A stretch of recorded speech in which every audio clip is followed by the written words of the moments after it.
Emily Parker. I turned 25 last Saturday, and I'll never forget what happened that night. Not because something terrible occurred, but because something unforgettable did. I live in Bristol, UK, with my husband Daniel Parker, who is 35, 10 years older than me, wiser, more mature, and the most thoughtful man I know. We met 3 years ago at a tech conference in London, and from the first time he smiled at me, I felt like I already knew him. Daniel never forgets birthdays. But this year, he went above and beyond. The day started normally. Or, at least, I thought it would be. I woke up expecting a quiet day, maybe a lunch date, a small gift. But Daniel seemed unusually calm. No flowers. No cake. Nothing out of the ordinary. At around 5 p.m., he said, "Get dressed. Something nice." I booked dinner. "Just dinner?" I raised an eyebrow. He smirked. "You'll see." I wore a maroon satin dress, curled my hair, wore those heels he loved, still thinking it was just a romantic dinner for two. He blindfolded me in the car. "Really, Daniel?" I laughed. He whispered, "Trust me." When the blindfold came off, I was standing inside a glowing garden marquee, decorated with twinkling fairy lights, velvet drapes, and a giant banner that read, "Happy 25th, Emily." The place exploded with cheers. All his friends, some of mine, even my childhood best friend Rachel, had flown in from Manchester.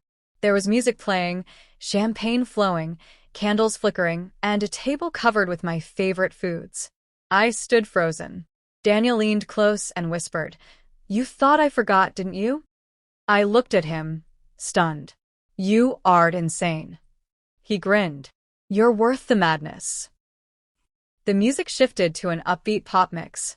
People began dancing, laughing, taking selfies. Daniel's friends, mostly in their 30s, were surprisingly fun.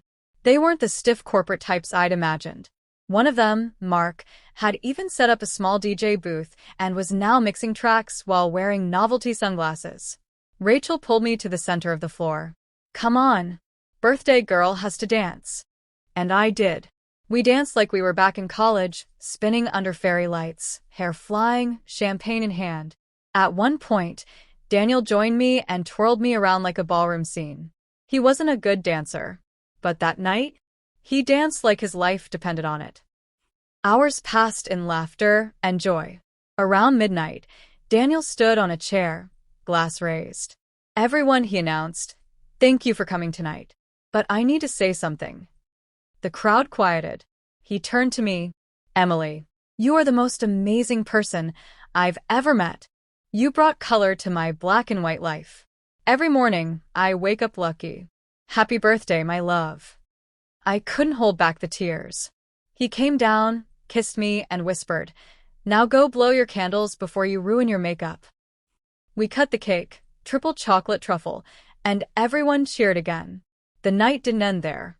A group game of Truth or Dare started, and though I was nervous at first, it turned into the most hilarious part of the evening. Someone dared Rachel to do the moonwalk. She failed. Mark was dared to sing Britney Spears. He nailed it. When it was my turn, I was dared to kiss my husband in front of everyone. Easy. I kissed him. But not just a peck. I kissed him like the world disappeared. The crowd erupted in cheers and whistles. At around 3 a.m., most guests started leaving. Only a few close friends remained, tipsy, tired, but glowing. Daniel and I sat by the garden fountain, wrapped in a blanket, watching the stars. He looked at me and said, "You happy?"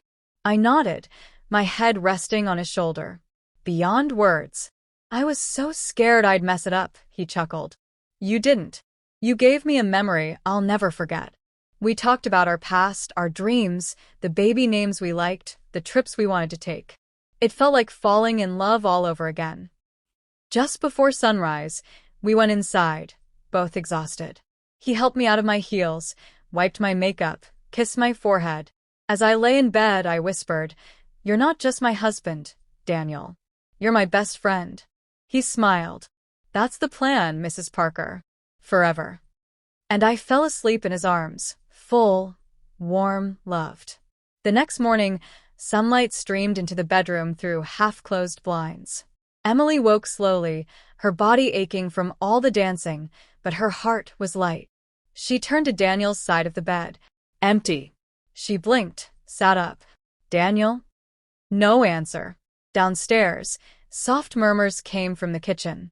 She wrapped a shawl around herself and padded quietly through the hallway. When she peeked inside, she smiled. Daniel was standing there shirtless, cooking pancakes, humming a tune.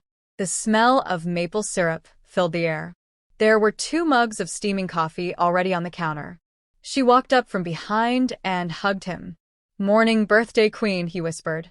That was last night, she mumbled into his back. No. Today is the day after your birthday, which means breakfast in bed. They laughed. It was perfect. Later that afternoon, they sat together looking through all the pictures and videos their friends had shared in a group chat. Funny moments, awkward dance moves. And then one video caught Emily's eye. A video Rachel had recorded, around 1:37 a.m. It showed Emily standing with a few friends by the buffet table, laughing. But what caught her attention was Daniel, in the background, with a woman. He was talking to someone Emily didn't recognize. A tall blonde woman in a black dress. They were close, too close, whispering. And then, the woman placed her hand on Daniel's chest. Emily froze the video. Her heart thudded in her ears. She rewound it, watched again. He didn't pull back. He didn't move away. He just stood there. Calm. Quiet. Letting it happen. Emily stared at the screen, her smile slowly fading. She whispered, "Who is she?" Later that night, she asked casually, "Did you know everyone at the party?" Daniel looked up from his laptop. Mostly. A few were plus ones. Why? She shook her head. Just curious. She didn't mention the video. Not yet. Instead, she copied it to her own phone. Zoomed in on the woman's face. There was something familiar about her. Something unsettling. The next day, while Daniel was at work, Emily did what she hadn't done in years. She opened his laptop. She wasn't proud of it, but curiosity clawed at her insides. She searched emails. Nothing suspicious. Then she opened a folder named Archive, buried inside a work folder. Inside were photos. Old photos. And in them, the same blonde woman. Next to Daniel.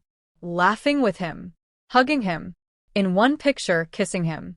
The timestamps showed they were taken a year ago. One was even dated just 2 months before their wedding. Emily sat there, numb. The woman wasn't just a guest. She was someone from Daniel's past. And maybe still part of his present. The story doesn't end here. That night, Emily didn't confront him. She waited. She needed answers. And so, she started a new video diary on her phone. April 16th, she whispered into the camera. This is the night after the best birthday of my life. And maybe the beginning of something I never saw coming. I need to know who she is. And what Daniel is hiding. She saved the file. Titled it, "The Truth About My Husband,"